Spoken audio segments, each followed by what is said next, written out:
Hello everyone, this is Soren, your chess friend.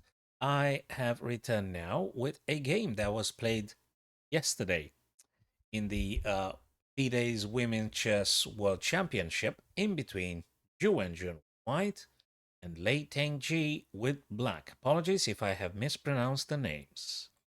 Okay, let's play this beautiful Reti Sicilian invitation. That's how it's called now. For every single stuff you do in chess, they always have found a name for it. So let's proceed with this game.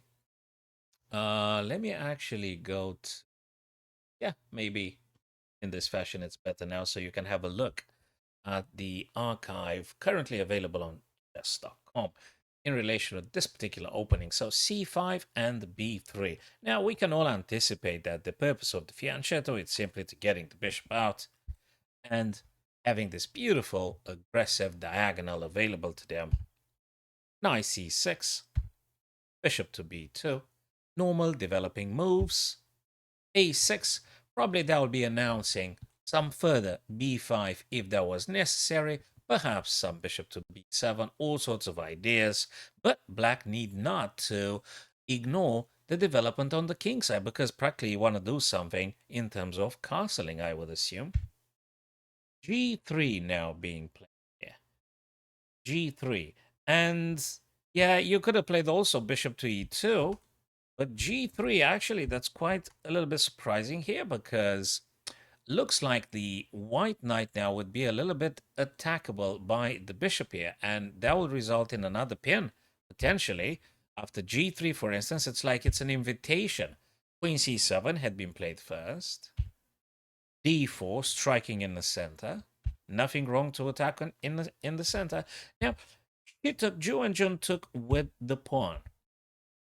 Now, if I look at this, I would probably favor taking with the knight, and I think the engine would agree with me as well, because you are maintaining the bishop's diagonal open, whereas if you take with the pawn, looks like you are turning your bishop into not very powerful bishop.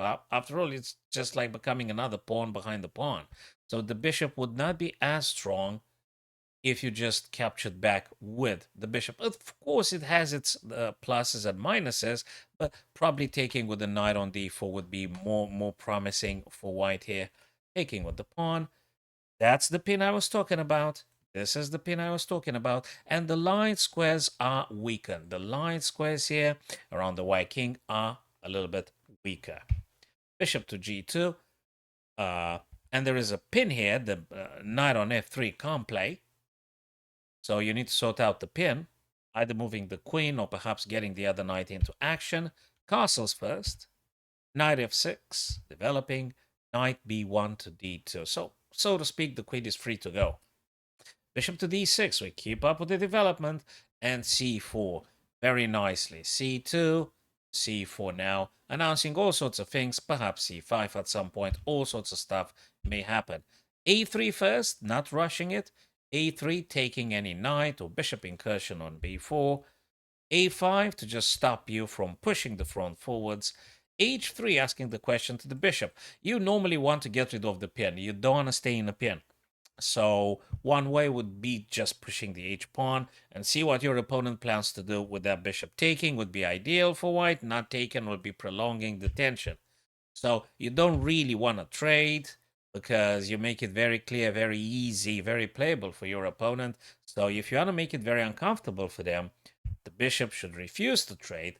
Drop h5. If there is any problem, you just simply go to g6 and have yourself a very nice diagonal.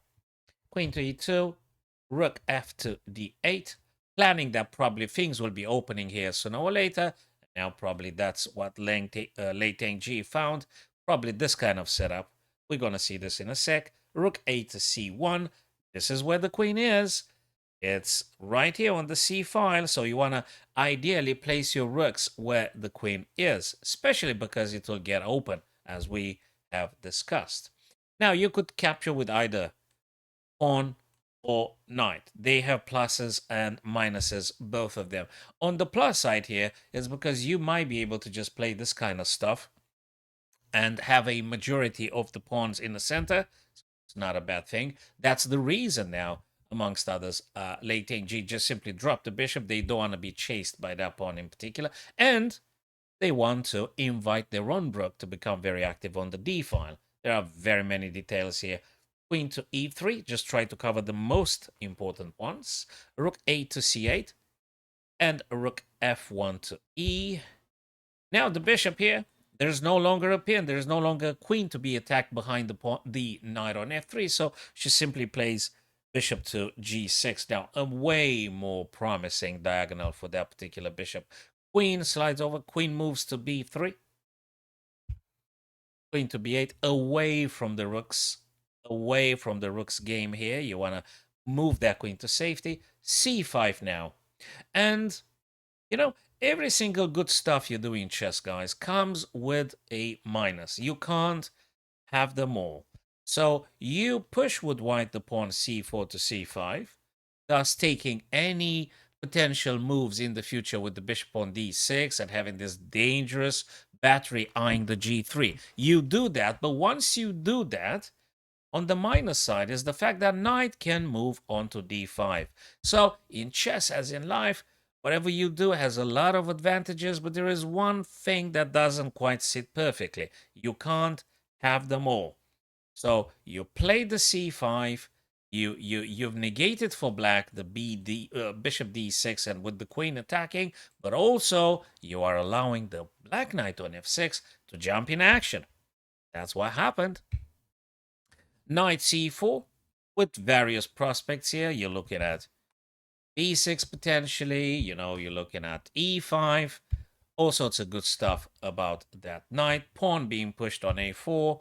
And now b7 to b5. So no need to panic. You would say, yeah, but look, the queen supports the pawn which attacks two pieces at the same time. But now here comes the savior. Here comes the en passant. So another reminder for those of you now that in case they've forgotten the en passant, here it is now. Black had played f7 to f5, and now the white pawn on c5 can move behind them on b6 as if they were there. There you go. En passant saves the piece. Very important stuff, guys. Keep in mind, because this is absolutely crucial. Absolutely crucial to play en passant right here in passing. Boom. That's it. No more threat. Takes, and bishop to a1, running away from the queen. Obviously, we don't want to lose that piece. Black's interested in trading here, and Wenjun accepts it. They want to clarify things. There is one little bit of a problem, is this guy, which will be probably taken at some point by black, because you want to get rid of this guy. So pawn goes forwards, opening up. So you may wonder, why did they do that? Why did she push the pawn to d5 just like that? Well, there are a couple of things here. If you push the pawn forwards, you suddenly get a very active bishop. So that's an important detail. And good news is, you should be able at some point to exert pressure playing the knight, and having the bishop here also attacking this guy. And there is another thing. They can't really take it because it's pinned. The rook would capture the bishop straight away. So it does a lot of good stuff. Opens up the bishop. The pawn will be captured, but more importantly, they can't really take it because the bishop is hanging. So it's a wonderful move. Very, very good stuff played by Wenjun. Knight to b3. Takes and takes, creating a weak pawn. Now, she didn't take on e6 here. She played the bishop. Bishop takes. And I'm not quite sure that was the most accurate thing ever. What move would that be? Bishop to a3. Let me see if I can notice it here. I really want to know. Bishop a3. What is the bishop takes a3? Hold on a second. a1. No. What is it? Bishop a3. I can't find it. What I wanted to say. Oh, it's being played right now. Right. So bishop a3, move number 30. Because we're having this sort of attack here, very powerful along the third rank, aiming at two minor pieces at once. So very difficult. Now, bishop had been played, but now white can continue. That's not the strongest move. The engine doesn't particularly prefer knight to d4, which looks like a human move. What the engine does want to play here is actually knight to e1. That's what the engine wants to happen here. Okay, knight to d1 being seen as way more powerful to be played in this position here, because you want to remove the bishop. And don't forget, if the bishop disappears along this diagonal, the rook is able to simply collect one extra piece. Okay, so just keep this in mind. And I think the continuation would be bishop to d2, and then white can proceed with rook to d3, further attacking the bishop, and that looks very, very good for white. So that's the sequence Wenjun should have played, according to commentators in the engine. She didn't, though. So let me just go back. She didn't. She played the one that actually helps black a little bit. Okay, because now it's getting towards a draw if played correctly by black, because we got similar material, 3 white pawns versus 3 black pawns, bishop and rook, bishop and rook. So that should be a draw. But more blunders are going to happen. Well, not that many more blunders, but a few. 2, just to be more precise. A rook attacks the bishop. Bishop moves on f6. Very nice idea here. So late Tingjie just try to, try and take advantage, make the best of the current situation here. Rook moved over to e7, just taking here. That kind of ending that you really need to play this very, very carefully. And the players are getting tired towards the end, so the likelihood of them making missteps increases. So that's one of those things, being a human, not being a machine. You need to be boasting incredible mental stamina. Bishop to f3, obviously eyeing the pawn here on g4, moving forwards. Yeah, what announces is rook to h3 check and taking the pawn on h4. So now rook plays very nicely. Attacking also the pawn here.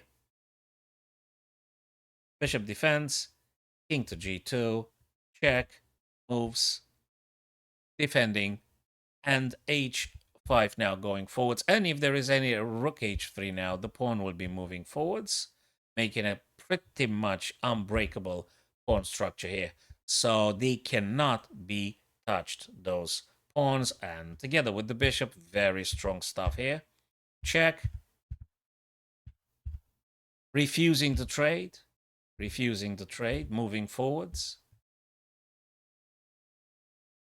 So the engine here at this point for Wenjun recommends rook to either a7 or rook to c7 for potential checks given to the black king.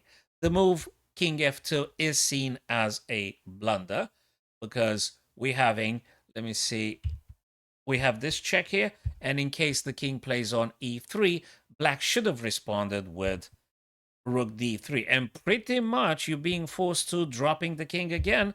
So that's another blunder here. Rook to d3 is the correct move that late Tingjie should have played, because now look at this, you can't touch the rook, you need to come down, and all black needs to do is just, moving back, attacking the same pawn on f4, and if you go up again, they just check you again, because black would be very happy to be drawing at this stage.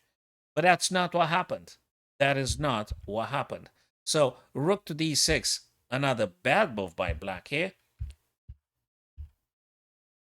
And things are going to get only better for white, following bishop to b4, check, check, attacking, check again. Very nicely, bishop c3. Now the rook very, very wisely positioning itself on g8, threatening to take the bishop on g6. Well, we don't take it right now, so more readjustment, and look at this beautiful unbreakable structure here. And this would be very soon now game over. I think the game had like 72 moves. After rook takes g6, things are completely winning for white here.